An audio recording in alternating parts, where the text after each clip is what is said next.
Hi అండి. నమస్కారం. Welcome to Ramachilukalu vlogs.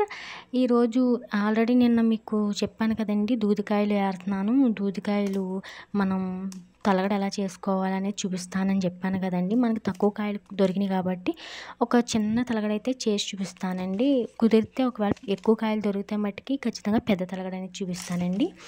కానీ చూసారు కదా! చాలా మెత్తగా ఉంటుందండి. దూది చూసారా స్మూత్‌గా ఉంటది. ఈజీగా వచ్చేస్తది. గాలి ఏయంగానే ఎగిరిపోతూ ఉంటుంది.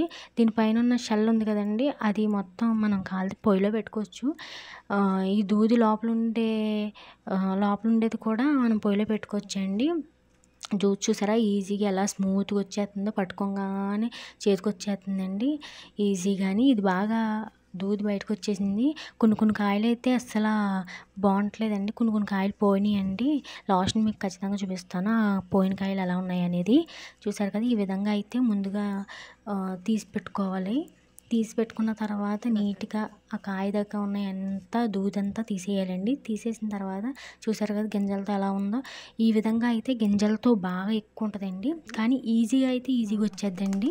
చూసారా ఇదిగోండి నేను నలుపుతున్నాను చూసారా? ఈ విధంగా నలపంగానే ఈజీగా వచ్చేస్తాయి గింజలన్నీ ఊడి. చూసారు కదా ఎంత ఈజీగా వచ్చేస్తున్నాయో. టపటపా అంటే పడిపోతూ ఉంటాయండి.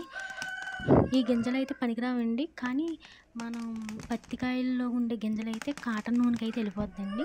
ఈ గింజలైతే పెద్ద పనికిరావు. బయట పారబోసేయచ్చు. ఇదిగోండి దూది ఈ విధంగా వచ్చింది చూసారా?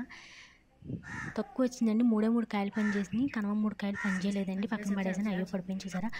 ఇదిగోండి గింజలు. ఇదిగోండి కాయలు పోయినాయి అన్నాను కదా! ఇవేనండి. Thank you so much. ఈ వీడియో నచ్చితే